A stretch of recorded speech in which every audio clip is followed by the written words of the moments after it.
વિદ્યાર્થી મિત્રો, આગળના લેક્ચરમાં આપણે ચેપ્ટરની શરૂઆત કરી હતી. એમાં જોયું હતું કે વિદ્યુત બળ છે એ સંરક્ષી બળ છે, જે આપણે સ્વીકારી લીધું હતું. અને ત્યારબાદ એ પણ જોયું હતું કે વિદ્યુત ક્ષેત્ર છે એ પણ કેવું છે, સંરક્ષી ક્ષેત્ર છે. એટલે કે વિદ્યુત ક્ષેત્રમાં કોઈ વિદ્યુત ભારને એક બિંદુથી ક્યાં લઈ જાઓ, બીજા બિંદુએ, તો કરવું પડતું કાર્ય છે એ એના પ્રારંભિક સ્થાન અને એના અંતિમ સ્થાન પર આધાર રાખે, એના માર્ગ ઉપર આધાર રાખે નહીં. આ ઉપરાંત એ પણ છે કે કોઈ પણ દાખલે કે સ્થાને એની ગતિ ઉર્જા અને સ્થિતિ ઉર્જાનો સરવાળો હંમેશા કેવો રહેતો હોય, અચળ. એટલે ગતિ ઉર્જાનું સ્થિતિ ઉર્જામાં, સ્થિતિ ઉર્જાનું શું થતું હોય, ગતિ ઉર્જામાં, પણ એની યાંત્રિક ઉર્જા કેવી રહેતી હોય, અચળ રહેતી હોય.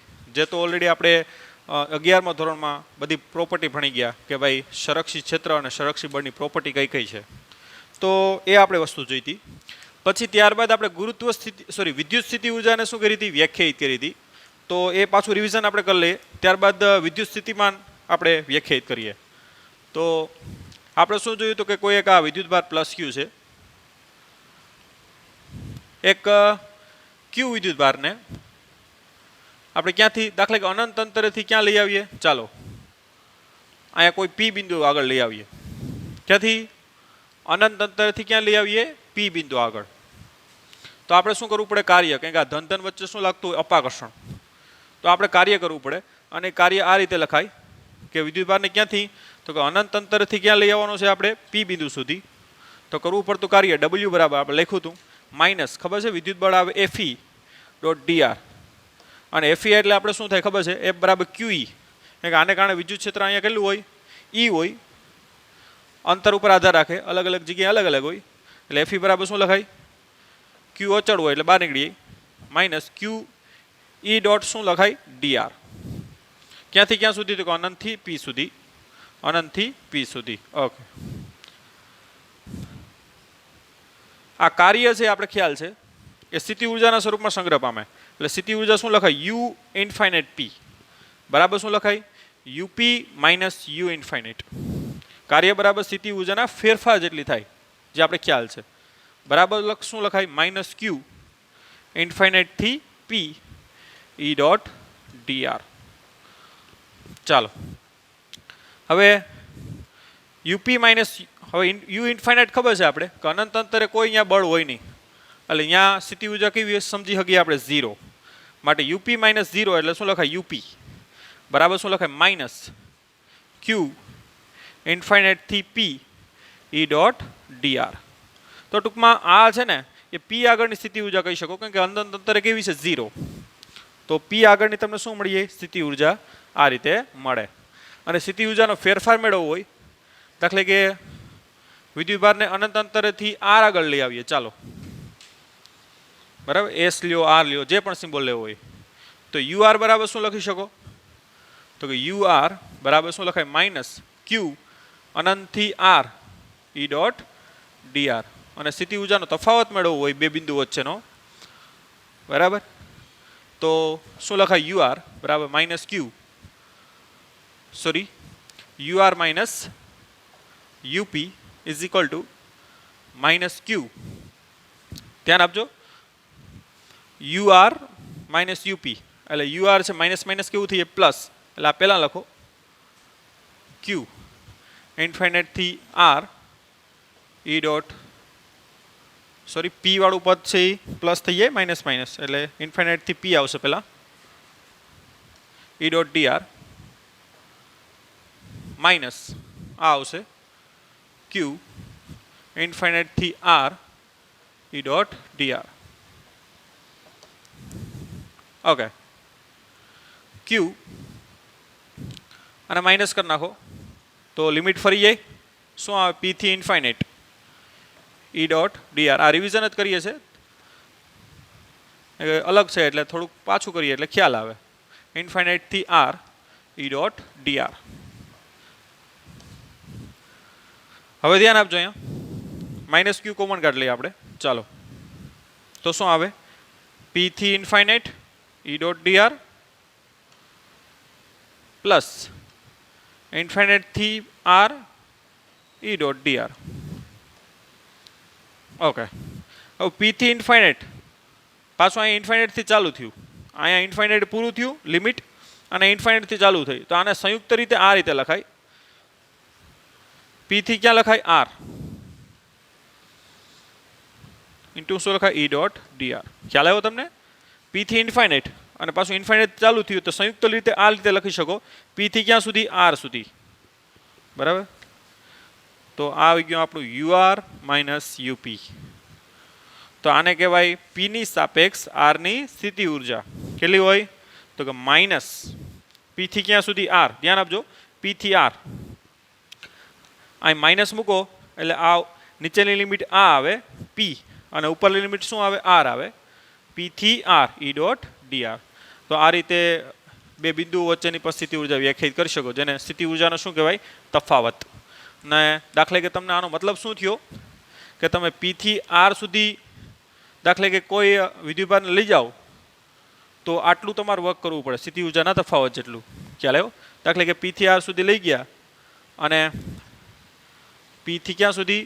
આર સુધી આપણે લઈ ગયા અને 50 જૂલ વર્ક કરવું પડ્યું હોય તો એનો મતલબ શું થાય? એનો મતલબ એ થાય કે યુ આર માઇનસ યુપી કેટલું હશે? 50 જૂલ. ખ્યાલ આવ્યો? એટલે તમારે પી થી આર સુધી લઈ જવા માટે 50 જૂલ વર્ક કરવું પડ્યું હોય તો 50 જૂલ જેટલી એનર્જી સ્થિતિ ઉર્જાના સ્વરૂપમાં શું થાય? સંગ્રહ થાય. જે એનર્જી આ રીતને એમ, બરાબર, એના તફાવત જેટલી એનર્જી શું થાય? સ્ટોર થાય. તો આપણે કરેલું કાર્ય, બરાબર, પી થી ક્યાં લઈ જાઓ તમે વિદ્યુતભારને? આર સુધી. તો કરેલું કાર્ય 50 જૂલ હોય એનો મતલબ કે સ્થિતિ ઉર્જાનો તફાવત આ બે વચ્ચે કેટલો હશે? 50 જૂલ. તો આ રીતે પણ આપણે સમજ્યા હતા. ઓકે, હવે આગળ વધીએ.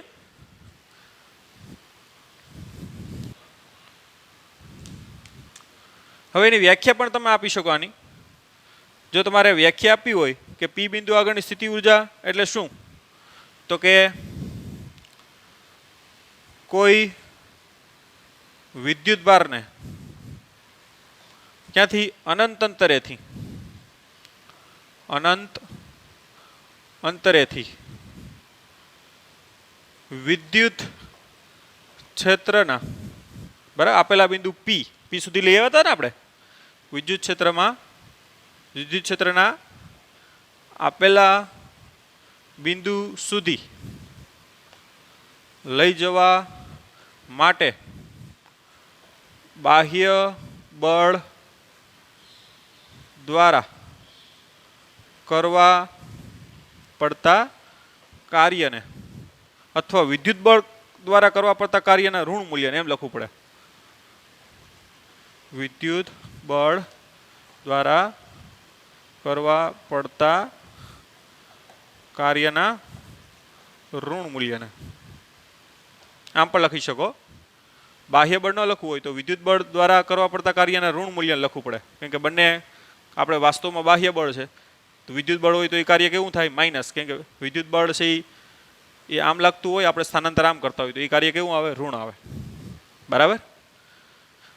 તો બાહ્ય બળ દ્વારા કરવા પડતા કાર્યને તે બિંદુ એટલે કે પી બિંદુ, તે બિંદુ આગળની વિદ્યુત સ્થિતિ ઉર્જા કહે છે. ખ્યાલ આવી ગયો? તો આ રીતે પણ એની વ્યાખ્યા લખી શકો. બરાબર. આ સૂત્ર ઉપરથી જ આપણે વ્યાખ્યા લખી. ઓકે, હવે વિદ્યુત સ્થિતિમાન ટાઇટલ લખો. આ લખી લ્યો. હવે આવે છે સ્થિત વિદ્યુત સ્થિતિમાન, જેને આપણે ખાલી સ્થિતિમાન પણ બોલી શકાય અથવા તો વોલ્ટેજ પણ બોલી શકો. બરાબર. તો પહેલાં એની આપણે વ્યાખ્યા લખીએ, ત્યારબાદ એનું સૂત્ર તારાવીએ. તો વ્યાખ્યામાં શું છે? તો કે ત્યાં ગુરુત્વ સ્થિતિ ઉર્જામાં શું હતું? સોરી, વિદ્યુત સ્થિતિ ઉર્જામાં શું હતું? તો કે એક ક્યુ વિદ્યુતભારને આપણે લઈ આવતા હતા. અહીંયા કોને? તો કે એકમ ધન વિદ્યુતભારને લઈ આવવાનો છે. એકમ ધન વિદ્યુતભારને ક્યાંથી? તો કે અનંત અંતરેથી વિદ્યુત ક્ષેત્રમાંના આપેલા બિંદુ સુધી લઈ જવા માટે, બરાબર, બાહ્ય બળ દ્વારા કરવા પડતા કાર્યને તે બિંદુ આગળનું શું કહેશું આપણે? તે બિંદુ આગળનું સ્થિત વિદ્યુત સ્થિતિમાન અથવા તો ખાલી વિદ્યુત સ્થિતિમાન બોલી શકો, સ્થિત વિદ્યુત સ્થિતિમાન કહે છે. સમજીએ આ વસ્તુને. વિદ્યુત સ્થિતિ ઉર્જામાં શું કરતા હતા? ક્યુ વિદ્યુત ભારને લઈ આવતા હતા ને કરવું પડતું કાર્ય એને શું કહેતા હતા આપણે? તે બિંદુ આગળની વિદ્યુત સ્થિતિ ઉર્જા કહેતા હતા. અહીંયા શું? ક્યુ વિદ્યુત ભાર નહીં પણ કેટલો? એકમ ધન વિદ્યુત ભાર. એટલે 1 કુલમ વિદ્યુત ભારને તમે અનંત અંતરેથી ક્યાં લઈ આવો? દાખલા કે આ કોઈક ધન વિદ્યુત ભાર છે, એની આસપાસ શું હશે? વિદ્યુત ક્ષેત્ર. આપણે એક અનંત અંતરેથી એકમ ધન વિદ્યુત ભારને અહીંયા લઈ આવવાનો છે. ક્યાં બિંદુ? કોઈ પી બિંદુ આગળ. ચાલો, અને જે કાર્ય કરવું પડે ને એ જ કાર્યને આપણે શું કહેશું? તો કે તે બિંદુ આગળનું વિદ્યુત સ્થિતિમાન. એટલે વિદ્યુત સ્થિતિમાન નવી રાશિ નથી, એક પ્રકારનું શું છે? કાર્ય જ છે. કેટલું કાર્ય? તો કે 1 કુલમ વિદ્યુતભારને લઈ આવીને જે કાર્ય કરવું પડે એ કાર્યને આપણે વિદ્યુત સ્થિતિમાન કહી દીધું. દાખલા કે 1 કુલમને લઈ આવીએ અને 10 જૂલ કરવું પડે, તો 2 કુલમને લઈ આવો તો કેટલું કરવું પડે? 1 કુલમને લઈ આવીએ અને 10 જૂલ કરવું પડે તો 2 કુલમને 20 જૂલ, 3 કુલમને 30 જૂલ, 4 કુલમને 40 જૂલ. એ રીતે આપણે વિદ્યુત સ્થિતિમાન આપણી સગવડતા માટે વ્યાખ્યાયિત કર્યું. જેવી રીતે તમે દાખલે કોઈ વસ્તુ છે એનો ભાવ નક્કી કરો કે ભાઈ 1 કિલોના 50 રૂપિયા, તો 2 કિલોના કેટલા થાય? 100 રૂપિયા. 3 કિલોના કેટલા થાય? 150 રૂપિયા. તો વિદ્યુત સ્થિતિમાન છે ને એક પ્રકારનો ભાવ જ છે જે આપણે સગવડતા આપે એમ કે ભાઈ 1 કુલમને લઈ આવીએ તો એટલા કાર્ય કરવું, 2 કુલમને લઈ આવીએ તો એને ડબલ કાર્ય કરવું પડે, 3 કુલમને લઈ આવો તો એને 3 ગણું કાર્ય કરવું પડે. એટલે વારંવાર તમારે કાર્ય ન ગણવું પડે ને એના માટે આપણે વિદ્યુત સ્થિતિમાનને શું કર્યું? આપણે વ્યાખ્યાયિત કર્યું. તમે કોઈ કસ્ટમર આવે અને 2 કિલો લેવા આવે તો 1 કિલોના આધારે ભાવ નક્કી કરો ને. 5 કિલો આવે તો 5 કિલોનો ભાવ નક્કી કરો? નહીં, 1 કિલોના આધારે ભાવ નક્કી કરો છો. આમ તમારે અલગ અલગ બિંદુએથી વિદ્યુતભારને લઈ આવતા હોય તો કાર્ય ગણવું હોય તો વિદ્યુત સ્થિતિમાન નામની વ્યાખ્યા હોય, રાશિ તમને ખબર હોય કે વિદ્યુત સ્થિતિમાન છે 10, તો ખ્યાલ આવી જાય કે ભાઈ 1 કુલમને લઈ આવવા માટે 10 જૂલ કરવું પડે, 5 કુલમને લઈ આવવા માટે કેટલું કરવું પડે? તો ડાયરેક્ટ 50. તો વારંવાર આવી રીતે કાર્ય ન ગણવું પડે ને એના માટે આપણે વિદ્યુત સ્થિતિમાનને શું કરી? વ્યાખ્યાયિત કર્યું. તો આ રીતની રિયલ સેન્સ આપણે હોવી જોઈએ કે વિદ્યુત સ્થિતિમાન છે અદિશ રાશિ એક પ્રકારનું શું છે? એ કાર્ય જ છે. બરાબર? અને બરાબર વ્યાખ્યા પ્રમાણે શું કહેવાય? અનંત અંતરેથી વિદ્યુત એકમ ધન વિદ્યુત ભારને અનંત અંતરેથી વિદ્યુત ક્ષેત્રમાંના આપેલા બિંદુ સુધી લઈ જવા માટે. બરાબર? અનંત અંતરે એટલે જ્યાં વિદ્યુત ક્ષેત્ર ન હોય એ. અહીં 2 મીટર પણ અનંત હોઈ શકે, અહીંથી 3 મીટર અંતર પણ અનંત હોઈ શકે. અનંત અંતર એટલે ક્યું? કે જ્યાં વિદ્યુત ક્ષેત્રની તીવ્રતા 0 હોય. બરાબર? અનંત અંતર એટલે એમ નહીં કે સૂર્ય સુધીનું, તારા સુધીને. બરાબર? તો એ પ્રકારની નોનસેન્સ આપણે આમ ન હોવી જોઈએ, જે આપણે ઓલરેડી આગળ પણ કીધેલી જ છે. અહીંથી અનંત અંતર 2 મીટરનું પણ હોઈ શકે. ટૂંકમાં વિદ્યુત ક્ષેત્રની તીવ્રતા આની ન હોય તે અનંત અંતર કહી શકો, બીજું કંઈ એમાં લાંબુ ન હોય. તો એકમ ધન વિદ્યુત ભારને અનંત અંતરેથી વિદ્યુત ક્ષેત્રમાં ક્યાં સુધી? આપેલા બિંદુ સુધી લઈ જવા માટે બાહ્ય બળ વડે કરવા પડતા કાર્યને તે બિંદુ આગળનું શું કહેવાય? વિદ્યુત સ્થિતિમાન કહેવાય. તો આપણે કાર્ય પહેલાં મેળવી લઈએ. કાર્ય તો આપણે ખ્યાલ છે કે અનંત અંતરેથી. હવે આ વસ્તુ વ્યાખ્યા છે એને આપણે ગાણિતિક ફોર્મમાં લેવું હોય તો પહેલાં કાર્ય મેળવી લઈએ. ચાલો, કે કઈ અનંત અંતરેથી પી બિંદુ સુધી લઈ જવા માટે કરવું પડતું કાર્ય આપણે ખ્યાલ છે માઇનસ, આપણે ખબર છે ને એફ ઈ ડોટ શું થાય? ડીઆર. અને માઇનસ આ ખબર છે અહીંયા બાહ્ય બળ આવે, વિદ્યુત બળ લખો તો શું આવે આગળ? માઇનસ. અને એફ ઈ બરાબર શું લખાય? ક્યુ ઈ ડોટ ડીઆર અનંતથી પી. આ થઈ ગયું આપણું કાર્ય. હવે વિદ્યુત સ્થિતિમાન એટલે કંઈ નથી, ધ્યાન આપજો કે વિદ્યુત સ્થિતિમાન વી બરાબર શું થાય? વિદ્યુત સ્થિતિમાનનો સિમ્બોલ વી છે. અનંત અંતરની સાપેક્ષમાં પીનું વિદ્યુત સ્થિતિમાન કહી શકો. બરાબર? એટલે ડબલ્યુ ઇન્ફાઇનાઇટ પી પણ લખાય. બરાબર શું થાય? તો કે કરવું પડતું કુલ કાર્ય ના છેદમાં શું થાય? કુલ વિદ્યુત ભાર. તો એનો મતલબ આ જ થયો ને. આ વ્યાખ્યા લખી એનો મતલબ એ જ છે.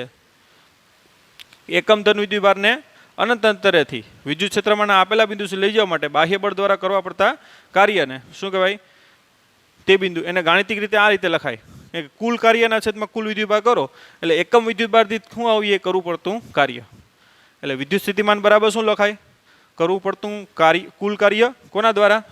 તો કે બાહ્ય બળ દ્વારા, એક્સટર્નલ બળ દ્વારા કરવું પડતું કાર્ય, એટલે બાહ્ય કાર્ય છે. ધ્યાન આપજો. આ છેદમાં શું થાય? વિદ્યુતભાર, કુલ વિદ્યુતભાર. માટે યુ ઇન્ફાઇનાઇટ બરાબર શું લખાય? તો કે U VP minus V infinite બરાબર શું લખાય? આ ખબર છે આ કાર્ય કેટલું છે? માઇનસ ક્યુ ઈ ડોટ ડીઆર ના છેદમાં શું થાય? ક્યુ. એટલે ક્યુ ક્યુ શું થઈ જાય? કેન્સલ. માટે વી ઇન્ફાઇનાઇટ 0 હોય એટલે શું લખાઈ શકાય? વીપી બરાબર શું લખાઈ શકો? માઇનસ ઈ ડોટ ટીઆર. ક્યાંથી ક્યાં સુધી? તો કે અનંતથી ક્યાં સુધી? પી સુધી. ધ્યાન આપજો. આ લખજો અનંતથી પી, અનંતથી પી. ઓકે, તો આ આવી ગયું પી આગળનું વિદ્યુત સ્થિતિમાન. બરાબર. કોની સાપેક્ષ છે? તો કે અનંત અંતરની સાપેક્ષ. અનંત અંતરે વિદ્યુત સ્થિતિમાન કેવું છે? 0. માટે પી બિંદુ આગળનું શું આવી જાય? વિદ્યુત સ્થિતિમાન. તો આ રીતે પી બિંદુ આગળનું વિદ્યુત સ્થિતિમાનનું સૂત્ર ધ્યાન આપજો. બહુ આઈએમપી વસ્તુ છે. વીપી બરાબર શું થાય? તો કે માઇનસ ઇન્ફાઇનાઇટથી પી ઈ ડોટ ડીઆર. તો આ તમને શું આપશે? તો કે પી આગળનું વિદ્યુત સ્થિતિમાન આપશે. કોની સાપેક્ષમાં? અનંત અંતરની સાપેક્ષમાં. અને અનંત અંતર બિંદુ ક્યુ શા માટે લીધું? કે અનંત અંતરે વિદ્યુત સ્થિતિમાન કેવું હોય? 0. માટે વીપી માઇનસ 0 એટલે શું આવે? વીપી. એટલે પી આગળનું સ્થિતિમાન પણ કહી શકો, પણ રેફરન્સ કોણ છે? અનંત અંતર. તો એ ખાસ આપણે નોટ કરવું જોઈએ. ઓકે, તો આ થઈ ગયું પી બિંદુ આગળનું વિદ્યુત સ્થિતિમાન, જે તે બિંદુ આગળનું. હવે આપણે વિદ્યુત સ્થિતિમાનનો તફાવત મેળવીએ, જે રીતે સ્થિતિ ઉર્જાનો તફાવત મેળવો તો એ રીતે. આ લખી લ્યો પહેલા. આ ધન વિદ્યુતભાર અનંત અંતરેથી આપણે એકમ ધન વિદ્યુતભારને ચાલો એ +1 કુલમને ક્યાં લઈ આવીએ? દાખલા કે પી બિંદુ આગળ લઈ આવીએ અને માનો કે ક્યુ બિંદુ આગળ લઈ આવીએ પછી. બરાબર. તો પી આગળ લઈ આવીએ તો આપણે ખબર છે પી આગળનું વિદ્યુત સ્થિતિમાન કેટલું થાય? તો કે માઇનસ ઈ ડોટ શું લખાય? ડીઆર. ક્યાંથી ક્યાં? આ બુકમાં તમને આપ્યું નથી, પણ આપણે દાખલા માટે ખાસ ઉપયોગી છે.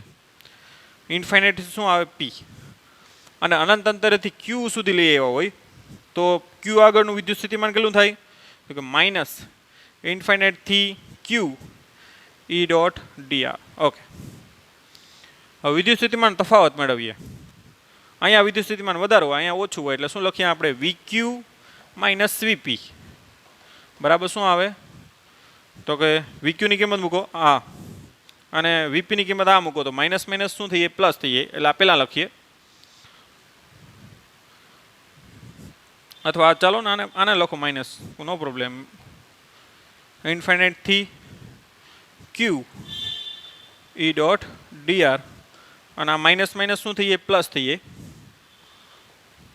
ઇન્ફાઇનાઇટથી પી ઈ ડોટ ડીઆર. આની લિમિટ ફેરવી નાખો.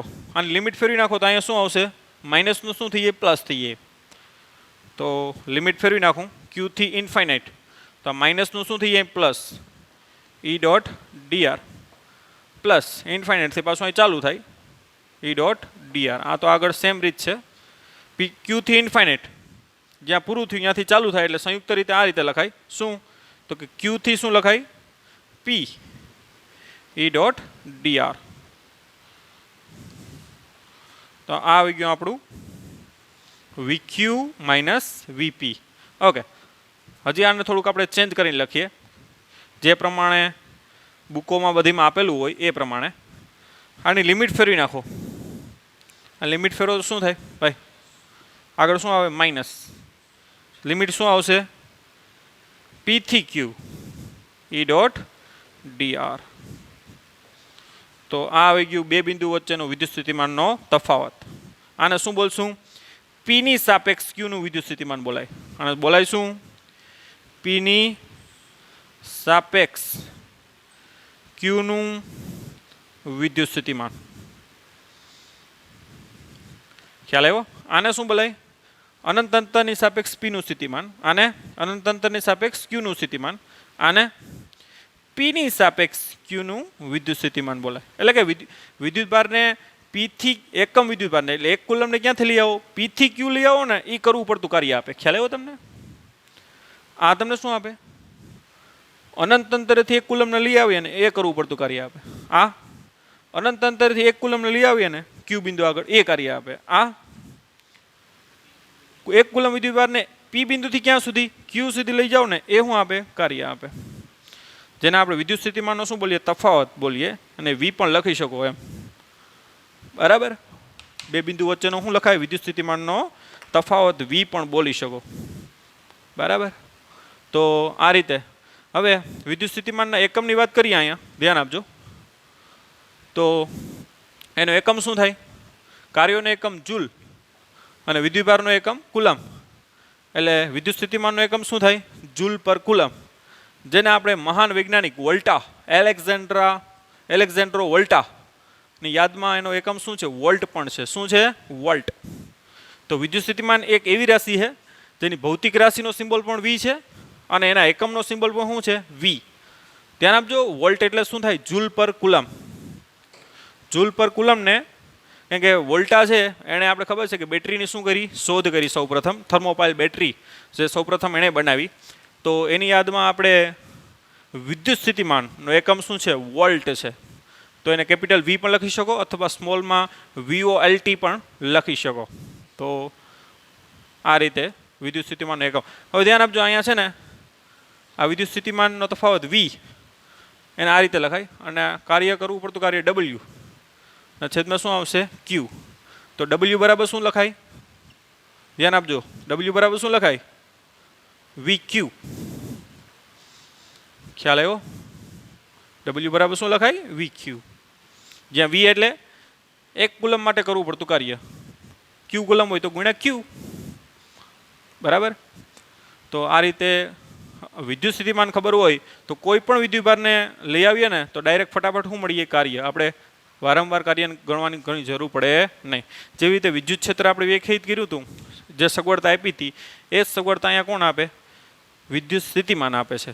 બરાબર? તો વિદ્યુત સ્થિતિમાનનો આ રીતે ભૌતિક અર્થ એટલે કે ફિઝિકલ સેન્સ તમે સમજી શકો. બરાબર? તો આ સૂત્ર પણ યાદ રાખજો. અને ક્યારેક આ રીતે પણ સૂત્ર હોય કે જેટલું કાર્ય કરો એટલી સ્થિતિ ઉર્જામાં શું થાય? ફેરફાર થાય. ધ્યાન આપજો. સ્થિતિ ઉર્જાનો ફેરફાર છે ના આ વિદ્યુત સ્થિતિમાનનો તફાવત છે. ધ્યાન આપજો. W બરાબર ખબર છે ને? ડેલ્ટા યુ લખતા હતા છેદમાં Q. એટલે આને U બરાબર શું લખાય? VQ પણ લખાય. ખ્યાલ આવ્યો? જ્યાં U એટલે સ્થિતિ ઉર્જાનો ફેરફાર છે, V એટલે વિદ્યુત સ્થિતિમાનનો તફાવત છે. ધ્યાન આપજો.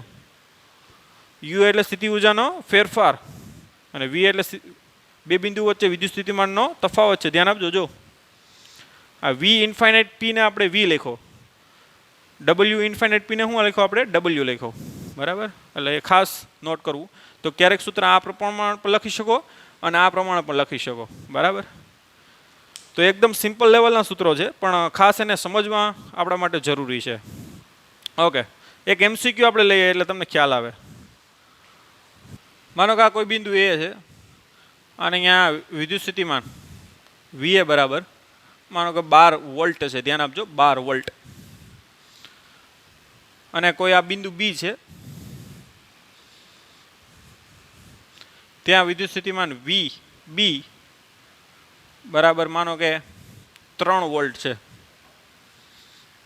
બરાબર?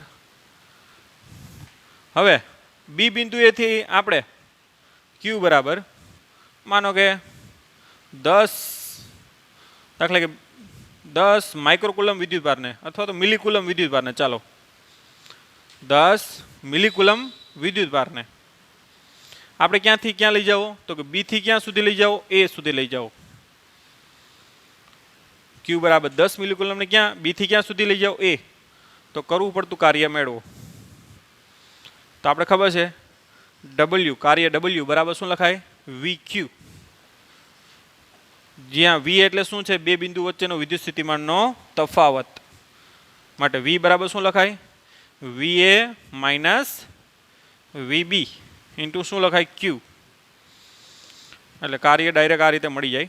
વીએ કેટલું છે આપણી પાસે 12 માઇનસ વીબી કેટલું છે 3 ઇન્ટુ ક્યુ એટલે કેટલું છે 10 ગુણ્યા 10⁻³ મિલીકુલમ છે. 12 - 3 કેટલું થાય 9, 9 ગુણ્યા 10 એટલે 90, તો 90 ગુણ્યા 10⁻³ જૂલ. તો આ રીતે આરામથી તમે શું મેળવી શકો, તમે કરવું પડતું કાર્ય મેળવી શકો. અથવા સ્થિતિ ઉર્જા પૂછે તો આ જ આવે કે ભાઈ બી થી એ સુધી લઈ જઈએ તો કેટલી સ્થિતિ ઉર્જામાં વધારો થાય, એટલે કે સ્થિતિ ઉર્જાનો ફેરફાર. તો સ્થિતિ ઉર્જાનો ફેરફાર પણ કેટલો આવે આટલો, સ્થિતિ ઉર્જાનો વધારો કહેવાય ને, એટલે કે ફેરફાર એમ. તો આ રીતના બે પ્રકારના ક્વેશ્ચન પૂછી શકે, બરાબર. કેમ કે યુ બરાબર વીક્યુ લખો સ્થિતિ ઉર્જાનું કહી તો, અને કાર્ય કહી તો ડબલ્યુ બરાબર વીક્યુ લખો. આ બે એક જ છે, કેમ કે જેટલું કાર્ય કરો એટલી સ્થિતિ ઉર્જામાં શું થાય ફેરફાર, બરાબર. એ તો આપણે ખબર જ છે કે કાર્ય છે એ તમારું અહીં ફેલ નથી જતું.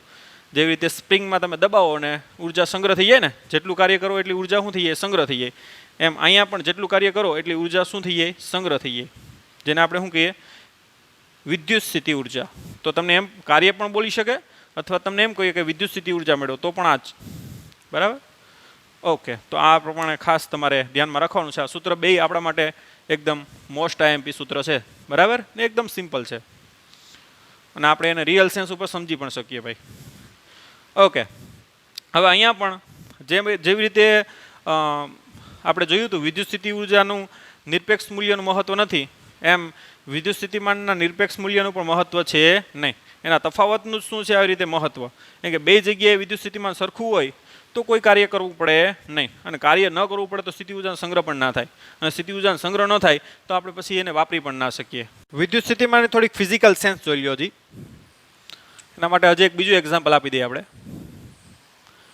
કે ભાઈ આ V1 આ બિંદુ આગળનું વિદ્યુત સ્થિતિમાન દાખલા કે +10 વોલ્ટ છે, અને આ બિંદુ આગળનું વિદ્યુત સ્થિતિમાન ઋણ પણ હોઈ શકે -10 વોલ્ટ. ધન વિદ્યુતભારનું વિદ્યુત સ્થિતિમાન ધન હોય, ઋણ વિદ્યુતભારનું સ્થિતિમાન ઋણ પણ હોય. ઓકે, તો આ બે બિંદુ વચ્ચેનો વિદ્યુત સ્થિતિમાનનો તફાવત કેટલો થાય, ચાલો આને એ લઈ લો અને આને બી લઈ લો. આ બે બિંદુ વચ્ચેનો વિદ્યુત સ્થિતિમાનનો તફાવત કેટલો થાય, V બરાબર VA માઇનસ VB, એટલે કે 10 માઇનસ -10 એટલે કેટલો થાય 20 વોલ્ટ. આનો મતલબ આપણે સમજીએ. આનો મતલબ શું થાય, વોલ્ટ એટલે શું થાય, વોલ્ટ એટલે જૂલ પર કુલમ. આનો મતલબ શું થાય કે તમે ભાઈ એક કુલમને ક્યાંથી ક્યાં લઈ આવો, બી થી એ સુધી લઈ જાઓ એક કુલમને, તો કેટલું કાર્ય કરવું પડે 20 જૂલ. 2 કુલમને લઈ જાઓ તો 40 જૂલ, 3 કુલમને લઈ જાઓ તો 60 જૂલ, બરાબર. તો આ રીતે એનો ભૌતિક અર્થ આપણે ખ્યાલ હોવો જોઈએ. અને જે કાર્ય કરો ને એ વિદ્યુતભારની ઉર્જામાં શું થઈ જાય સંગ્રહ થઈ જાય, સ્થિતિ ઉર્જાના સ્વરૂપમાં શું થઈ જાય સંગ્રહ. તો તમને એમ કે ભાઈ 3 કુલમ વિદ્યુતભાર, 3 કુલમ તો મોટો છે પણ આ એક્ઝામ્પલ લઈએ, 3 કુલમ વિદ્યુતભારને બી થી એ લઈ આવો તો કેટલી સ્થિતિ ઉર્જાનો સંગ્રહ થાય, 3 કુલમ લઈએ કેટલી સંગ્રહ થાય,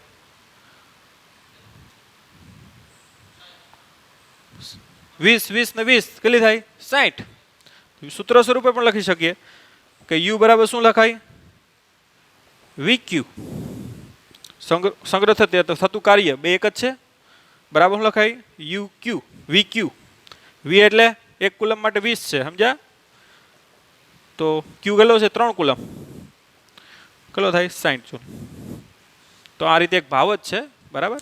વિદ્યુત સ્થિતિમાન શું છે એક પ્રકારનો ભાવ, અને એની ક્લિયર સેન્સ ખબર હોય તો આ રીતે તમને આગળ પણ એનો ઉપયોગ વ્યવસ્થિત રીતે કરી શકો. તો આ થઈ ગયું વિદ્યુત સ્થિતિમાન. તો આજના લેક્ચરમાં આપણે અહીંયા સુધી રાખીએ. તો આપણે વિદ્યુત સ્થિતિમાનની શું જોઈએ, પહેલાં તો વ્યાખ્યા જોઈ, ત્યારબાદ એનું ગાણિતિક સ્વરૂપ જોયું, ત્યારબાદ વિદ્યુત સ્થિતિમાનનો આપણે તફાવત મેળવો હતો, બરાબર. અને લાસ્ટમાં વિદ્યુત સ્થિતિમાન આપણે જોયું કે વિદ્યુત સ્થિતિમાનના તફાવતનું શું છે મહત્વ, કારણ કે તફાવત દ્વારા શું થાય કાર્ય થાય, અને કાર્ય થાય તો સ્થિતિ ઉર્જાનો સંગ્રહ થાય, અને સંગ્રહ થાય તો જ પાછી એને શું કરી શકીએ યુઝ કરી શકીએ. તો આ રીતે, અને ત્યારબાદ આપણે થોડીક ફિઝિકલ આપણે એની સેન્સ પણ મેળવી. તો અહીંયા સુધી રાખીએ. Bye bye, take care, have nice day.